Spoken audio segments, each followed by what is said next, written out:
समस्त को चैनल को स्वागत करुछि। सुरभि प्रतियोगिता 2025 उपलक्षे सीनियर सृजनशील लिखन जहाँकि अष्टम और द्वादश श्रेणी पिलामानक पई विषय वस्तु रखा जाइछि मो स्वप्नर ओडिशा प्रस्तुति और प्रगति। एही विषय को आधार करी सृजनशील लिखिबा। स्वप्न कहिले मनुष्यर आशा अभिलाष आकांक्षा और भविष्यतर परिकल्पना करिथाय। प्रत्येक व्यक्ति निज परिवार देश जाति और समाज पई स्वप्न देखे।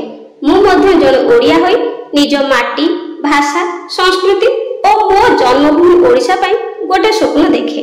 मोर स्वप्न हेउछि एमिति एक ओडिशा जेउठारे नूतन आशा विश्वास और समृद्धि रे भरपूर हेबो। मो स्वप्नर ओडिशार प्रस्तुति स्वप्न को साकार करबा हेले प्रस्तुतिर मुख्य भूमिका रहिछि। उपयुक्त प्रस्तुति थिले जीवन स्वप्न सहजरे हासिल करि हुए। मो स्वप्नर ओडिशार प्रस्तुति साकार करबा हेले निम्नरे किछि उपादान को आलोचना करागला। शिक्षा और ज्ञानर विकासर प्रस्तुति मो स्वप्नर ओडिशार प्रत्येक शिशु समान शिक्षार अधिकार पाइथिबो। गाँ हेउ कि सहर धनी हेउ कि गरीब समस्ते गुणवत्तापूर्ण शिक्षा लाभ करि पारिबे। स्कूल और कॉलेज गुडी को आधुनिक टेक्नोलॉजी सह विकास करा जिवो जेउठारे अनुष्ठानमूलक शिक्षा को गुरुत्व दिया जिवो। मो ओडिशा रे युवा शक्ति विज्ञान तंत्रज्ञान और नूतन विकास क्षेत्र रे अंतर्जातीय मानदंड रे उत्कृष्टता अर्जन करिथिबे। स्वास्थ्य सुविधा और सुस्थ ओडिशार प्रगति मो स्वप्नर ओडिशा रे नूतन धरणर स्वास्थ्य प्रणाली रे सुविधा थिबो। प्रत्येक ग्राम रे चिकित्सालय आधुनिक हॉस्पिटल और डिजिटल मेडिसिन उपलब्ध हेबो। मां और संतान उभय ऊपर विशेष गुरुत्व दिया जिवो एवं समस्त को मागଣା चिकित्सा जोगाई दिया जिवो। केही हेले जणे भी व्यक्ति स्वास्थ्य सेवा रे वंचित हेबे नाही। एही राज्य एक सुस्थ और सुखी ओडिशा भाबे समस्त विश्व रे परिचय सृष्टि करिवो। संस्कृति और परंपरा रे प्रस्तुति ओडिया भाषार सम्मान सहित आम कला संस्कृति नृत्य और संगीतर सुरक्षा जगन्नाथ संस्कृति और सनातन धर्म को सुरक्षा प्रदान करिबा। प्रगतिर दिग प्रस्तुति ठीक थिले प्रगति द्रुत वेगरे आगे चले। निम्न रे प्रगतिर वैशिष्ट्य गुडी को आलोचना करागला। तो पिला माने प्रथमे प्रस्तुतिर दिग गुडी को आलोचना कले वर्तमान प्रगतिर दिग गुडी को आलोचना करनेबा। प्रथम प्रगति जहा कि अर्थनीति और उद्योगपतिर प्रगति मो ओडिशा हेउची एमिति एक समाज जेउठी जनजाति निम्न वर्ग महिला आदि प्रत्येक क्षेत्र रे समान अधिकार और अवसर पाइथिबो।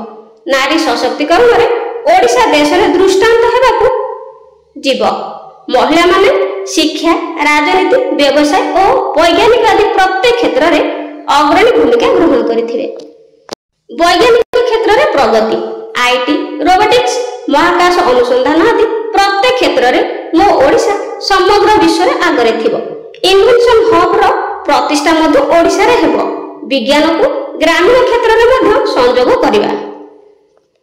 स्वप्न पूरण पई मोर भूमिका मोर समाज प्रति थिबा दायित्व निष्ठार सहित करिबी। निजे स्वच्छ रही समाज को स्वच्छतार संदेश देबी। गछ लगाइबी जल विद्युत रो संरक्षण करिबी। निजे शिक्षित हेबी और समाज को शिक्षित हेबाक बाट देखाइबी। मो ओडिशा शिक्षा रे हेबो आगुआ कृषि रे हेबो समृद्ध संस्कृति रे गर्वित और परिवेश रे हेबो सुंदर। एही परि अनेक किछि करिवार स्वप्न मु रखिछि। मनुष्यर जीवन स्वप्न बिना अपूर्ण अटे। स्वप्न हेउछि आगामी रो आशा और भविष्यत रो दिग्दर्शन। मो ओडिशा सारा विश्व रे एक नंबर हेबो जेउठी खाद्य वस्त्र बासगृह शिक्षा स्वास्थ्य और सुरक्षा आदि प्रत्येक क्षेत्र रे समस्तଙ୍କର अधिकार समान रूपे परिचित हेबो। एहा होछि एक उत्तम राज्य जेउठी स्वप्न और विकास अवश्य पूर्ण हेबो। एही स्वप्न पई मु मोर कर्तव्य सहित आम समस्तଙ୍କର सचेतनता सहयोग और दृढ़ इच्छा शक्ति अति आवश्यक। आसंतु आमे समस्त मिलमिशि स्वप्न को सत्य करबा को आगे आसीबा एवं समस्त एक स्वर रे गाइबा ओडिशा हम जन्मभूमि सरग ठारू बड़ ताहारी टेक रखिबा हमें आसो विपद झड़। तो पिला माने वीडियो केमते लागला कमेंट रे निश्चित जणाइबे। आ भल लागितले लाइक कर देबे शेयर करबे और सब्सक्राइब करिए। आज भाई रहउची थैंक यू।